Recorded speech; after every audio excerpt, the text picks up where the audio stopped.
સ્વાધ્યાય 2.2 અને દાખલા નંબર 11 ખૂબ જ અગત્યનો દાખલો છે. આપણે 7, 8, 9, 10 9 અને 10 બે આપણે જોયા, પરંતુ 11મો દાખલો એ બહુ અગત્યનો છે અને એમાં પણ આપણે આર શોધવાનું છે.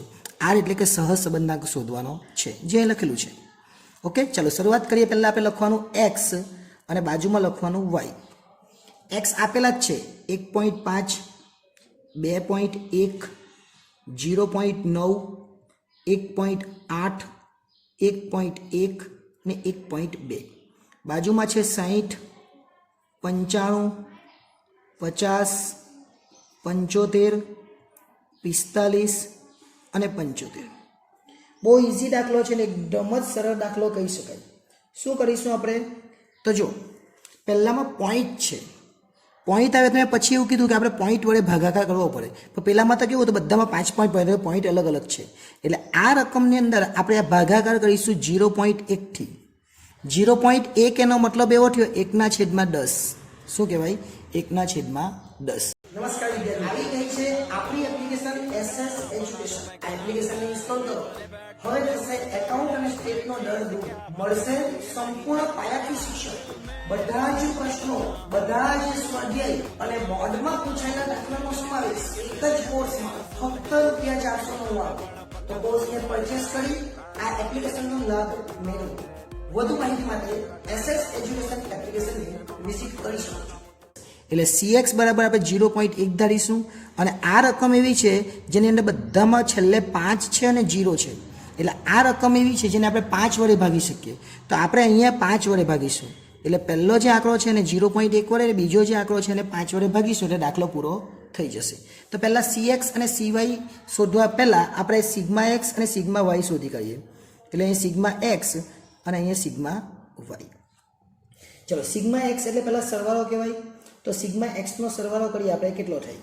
તો પહેલાં આપણે સરવાળો કરતાં પહેલાં 1.5, 2.1, 0.9, 1.8, 1.1 અને 1.2 આના બધાનો સરવાળો થાય 8.6. અને અહીંયા 60, 55, 50, 75, 45 અને 75 એનો સરવાળો થાય 400. આટલું મળે પછી આપણે એક્સ બાર શોધવાનો, એને કહેવાય સિગ્મા એક્સના છેદમાં એન. આ બાજુ વાય બાર શોધવાનો, એને કહેવાય સિગ્મા વાયના છેદમાં એન. પણ એન કેટલા? તો એને અહીંયા આપેલા છે 1, 2, 3, 4, 5 ને 6. એટલે 6 વડે ભાગી કરવાનું. એટલે 8.6 ભાગ્યા 6 અને આ બાજુ પર 400 ભાગ્યા 6. જે આવે તેને એક્સ બાર કહેવાય અને જે આવે એને વાય બાર કહેવાય. તો 8.6 ભાગ્યા 6 કરીએ એટલે 1.43 આવે. આ બાજુ 400 ભાગ્યા 6 કરીએ એટલે 66.6666 એટલે કે 67 લખવું હોય તો પણ લખાય. આવું આવે. આટલું આવે એટલે મેં તમને પછી કીધું એ પ્રમાણે હવે આપણે અહીંયા ધારવાનું. તો આપણે એ બરાબર શું ધારીએ કે જેથી કરીને વધારે, આમાંથી એકાદને ધારી લેવાનું જે નજીકનું હોય. એટલે 1.43 છે તો આપણે એ બરાબર ધારીએ 1.50 એટલે કે 1.5. 1.5 અને 1.50 સરખું જ કહેવાય, બરાબર. અને બી બરાબર ધારીએ આપણે 66.67 છે. તો 66, 67 પરંતુ આપણે તો જે 65 પર ધરાય, 70 પર ધરાય ને 75 પર ધરાય. તો 65, 70, 75 ધારવા કરતાં આપણે નજીકનો કોઈ બી આંકડો ધારી શકીએ. ચલો આપણે ધારીએ 75. એવું નથી કે 75 જ ધારવાનું, 70 ધારવું હોય તો પણ ધરાય, 65 ધારવું હોય તો પણ ધરાય. જે ધારવું હોય એ ધારી શકાય. પણ એક વસ્તુ યાદ રાખવાનું કે બધાને આપણે 5 વડે ભાગવાનું છે. તો પહેલાં આપણે લખીએ યુ બરાબર x માઇનસ a છેદમાં cx અને v બરાબર y માઇનસ બી છેદમાં cy. તો a બરાબર કેટલા ધાર્યા? 1.5. બી બરાબર કેટલા ધાર્યા? 75. હવે cx મેં એવું કીધું, જ્યારે આવું પોઈન્ટવાળું આવે, જ્યારે પણ આવું પોઈન્ટવાળું આવે અને પોઈન્ટ અલગ અલગ છે એટલે આપણે આને 0.1 લખ્યો cx બરાબર, એટલે 0.1 વડે ભાગી કાઢશું.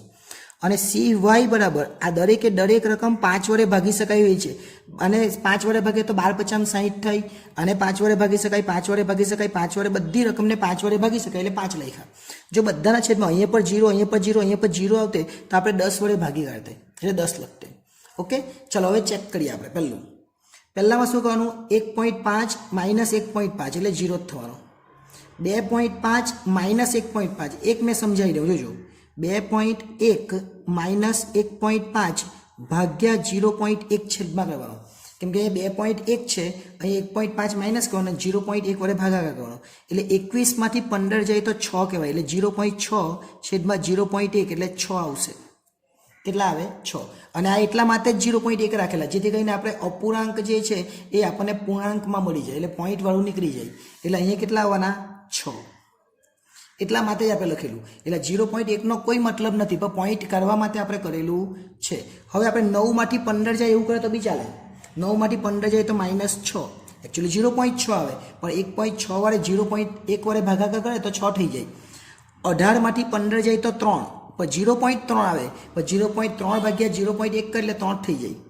11માંથી 15 જાય તો -4, ડાયરેક્ટ જ કેટલું મસ્ત આવી જાય.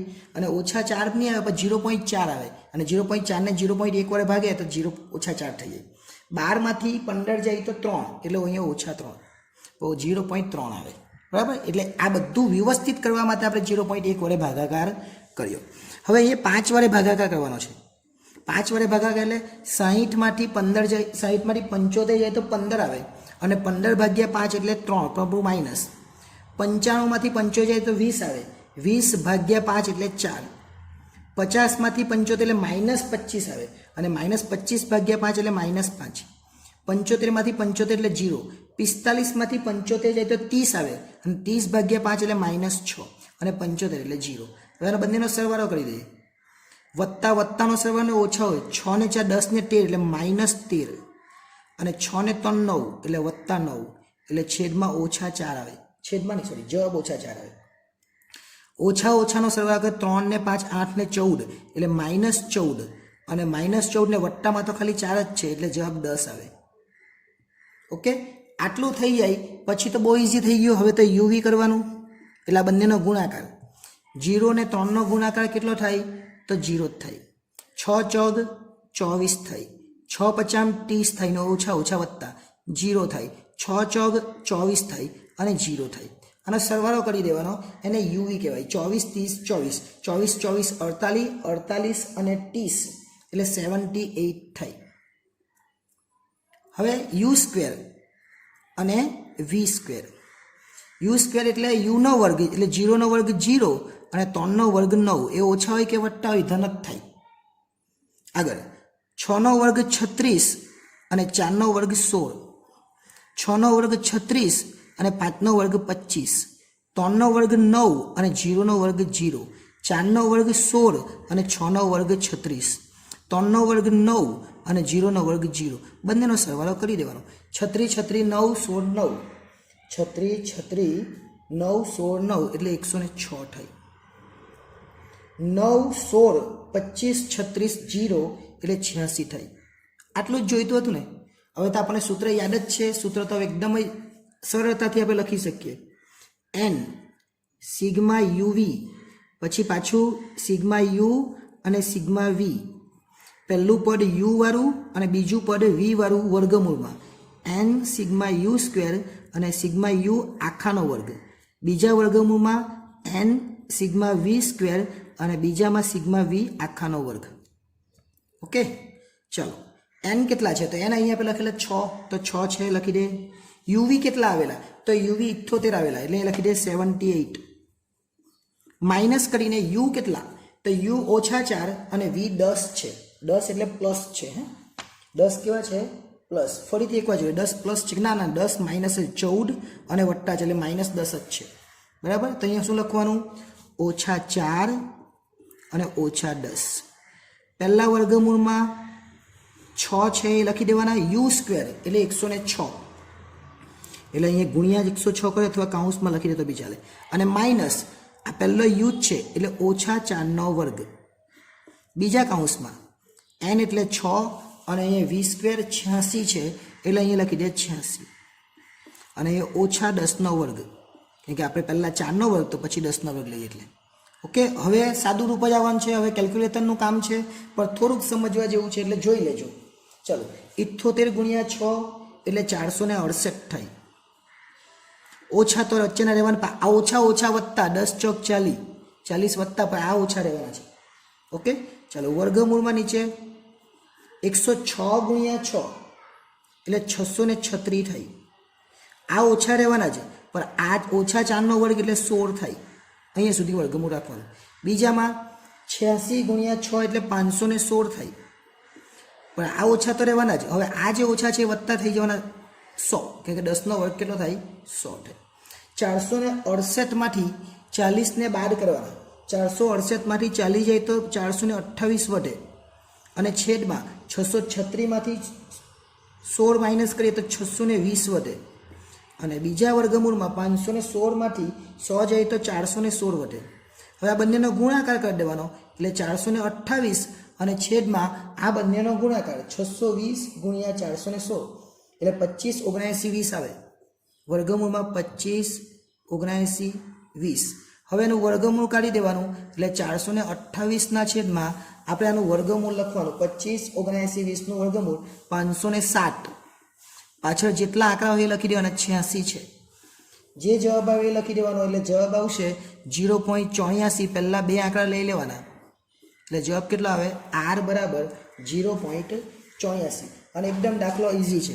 એકચ્યુઅલી 84 નહીં આવે પણ 28 આવે, પરંતુ આગળ છે કેટલા છે? 2 છે. એટલે 2 છે એટલે આપણે કેટલા લેવાના? આને વધારવાના. જો અહીંયા 5 હોતે તો 85 થઈ જાય, એટલે 84 લીધા. 84 કેમ લીધા એ ખબર હોવી જોઈએ, 2 જ આંકડા કેમ લીધા એ, બરાબર. એટલે આ પણ એકદમ ઇઝી અને એકદમ સરળ દાખલો હતો. હવે પછીના જે દાખલા છે તો બહુ સરળ છે. અહીંયા સુધી જ આપણા દાખલા 5 માર્ક્સના હતા. હવે એકદમ ટૂંકા દાખલા ચાલુ થવાના છે. એટલે અત્યાર સુધી સમજણ ન પડી હોય તો વિડીયો ફરીથી બધા જોઈ લેજો. આ 11 દાખલા ખૂબ અગત્યના હતા. તમારે આ 11 દાખલા કરી લો એટલે બોર્ડની પરીક્ષામાં 5 માર્ક્સ આવે, પહેલી પરીક્ષામાં 5 માર્ક્સ આવે, અને બીજી પરીક્ષામાં પણ 5 માર્ક્સ આવે. એક દાખલો પૂછાવાનો જ છે, એટલે ખાસ ધ્યાન આપીને આ દાખલાને સમજી લેજો. આભાર.